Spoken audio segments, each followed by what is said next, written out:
Law Insight Law, protecting your rights with integrity. ভাইয়ের সম্পত্তিতে বোনের উত্তরাধিকার দাবি নিয়ে হাইকোর্টের গুরুত্বপূর্ণ রায় প্রকাশিত হয়েছে। আজকে আলোচনা করব রায়টা কিভাবে, কেন এবং কি জন্য। হিন্দু দায়ভাগ আইনের আলোকে ভাইয়ের সম্পত্তিতে বোনের উত্তরাধিকারের দাবি নিয়ে একটি গুরুত্বপূর্ণ সিদ্ধান্ত দিয়েছে হাইকোর্ট। আদালত বলেছেন, কোনো বোন শুধু ভাইয়ের বোন হওয়ার কারণে তার বিধবা ভাবির জীবদ্দশার সম্পত্তি রিভার্স নট হিসাবে সত্ত্ব দাবি করতে পারবে না। চট্টগ্রামের পটিয়া উপজেলা একটি জমি সংক্রান্ত দেওয়ানি মামলার রিভিশন শুনানি শেষে হাইকোর্ট একটি বেঞ্চ এই সিদ্ধান্ত দেন। বিচারপতি শেষে আব্দুল আওয়াল ও বিচারপতি মোহাম্মদ রাফিজুল ইসলামের সমন্বয়ে গঠিত বেঞ্চ গত 9 জুলাই রায় ঘোষণা করেন। পরে 12 আগস্ট রায়ের পূর্ণাঙ্গ অনুলিপি প্রকাশিত হয়। রায়ের মূল অংশে লিখেছেন বিচারপতি মোহাম্মদ রাফিজুল ইসলাম। মামলাটি ছিল অমর কুমার দাসের উত্তরাধিকারী লিলি রানী দাস ও অন্যান্য বনাম ডক্টর মনোরঞ্জন মৌরি ও অন্যান্য। মামলার ঘটনা কি ছিল জেনে আসা যাক। মামলার নথি অনুযায়ী চট্টগ্রাম পটিয়া এলাকায় রামাকান্ত বিশ্বাসের এক ছেলে ও 3 মেয়ে ছিলেন। 1920 সালে রামাকান্ত বিশ্বাস নিজের অর্থে তার ছেলে সতীশচন্দ্র বিশ্বাসের নামে প্রায় 1.35 একর জমি ক্রয় করেন। পরবর্তী সতীশচন্দ্র বিশ্বাস তার বাবার জীবদ্দশাতেই মারা যান। এরপর 1933 সালে রামাকান্ত বিশ্বাস মৃত্যুবরণ করেন। সতীশচন্দ্র বিশ্বাসের স্ত্রী সাবিত্রী বালা তখন জীবিত ছিল। পরবর্তীতে তিনি 1996 সালে ওই জমি ডক্টর মনোরঞ্জন মৌরির কাছে বিক্রি করেন। এবার রামাকান্ত বিশ্বাসের কন্যা শৌলবালা দাস ওই জমির উপর উত্তরাধিকার সূত্রে নিজের অধিকার দাবি করে এবং আদালতে দ্বারস্থ হন। তার দাবি ছিল জমিটি বিক্রির জন্য যে দলিল করা হয়েছে সেটা আইনগতভাবে গ্রহণযোগ্য নয় এবং প্রতারণার মাধ্যমে সম্পাদিত হয়েছে। নিম্ন আদালত কি হয়েছিল? মামলাটি প্রথমে পটিয়া সংশ্লিষ্ট দেওয়ানি আদালতে বিচারাধীন হয়। সাক্ষ্য ও অন্যান্য প্রমাণ পর্যালোচনা করে আদালত 2000 সালে 22 জুন বাদীর মামলা খারিজ করে দেন। এই সিদ্ধান্তের বিরুদ্ধে বাদী পক্ষ চট্টগ্রাম জেলা জজের আদালতে আপিল করেন। শুনানি শেষে চট্টগ্রামের প্রথম অতিরিক্ত জেলা জজ 2007 সালে 23 সেপ্টেম্বর আপিলটিও খারিজ করে দেন। এরপর এই সিদ্ধান্ত অসন্তুষ্ট হয়ে দেওয়ানি কার্যবিধি 115 এর 1 ধারার অধীনে হাইকোর্ট দেওয়ানি রিভিশন দায়ের করা হয়। হাইকোর্ট 2008 সালে এই বিষয়ে রুল জারি করেন।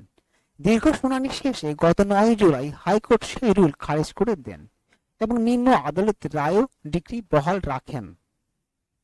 হাইকোর্টের গুরুত্বপূর্ণ পর্যবেক্ষণ। রায়ে হাইকোর্টে হিন্দু দায়ভাগ আইনের বিধবা স্ত্রী অধিকার এবং পরবর্তী উত্তরাধিকারীর অবস্থান ব্যাখ্যা করেছেন।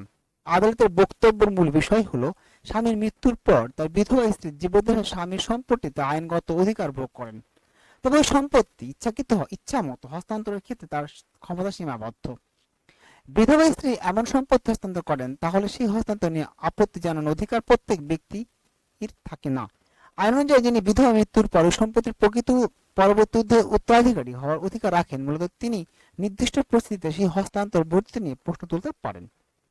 আইনগত পরিভাষায় এমন ব্যক্তিকে রিভার্স নট বলা হয়। অর্থাৎ কোনো ব্যক্তি যদি সংশ্লিষ্ট সম্পত্তিতে বর্তমান ভবিষ্যৎ উত্তরাধিকার সূত্রে আইনগত সত্য না থাকে তাহলে তিনি শুধু আত্মীয়তা সম্পর্কের কারণে ওই সম্পত্তি হস্তান্তর চ্যালেঞ্জ করতে পারবেন না। আইনগত প্রয়োজন না থাকলে কি হবে? হাইকোর্ট আরো স্পষ্ট করেছেন, কোন বিধবা তার স্বামীর সম্পত্তি হস্তান্তর করার সময় সেটি আইনগত প্রয়োজনের জন্য করা হয়নি এমন অভিযোগ করলেই যে কেউ আদালতে মামলা করার অধিকার অর্জন করবেন না। এক্ষেত্রে প্রথমে দেখতে হবে যিনি হস্তান্তরটি চ্যালেঞ্জ করেছেন তার সংশ্লিষ্ট সম্পত্তিতে আইনগত স্বার্থ রয়েছে কিনা।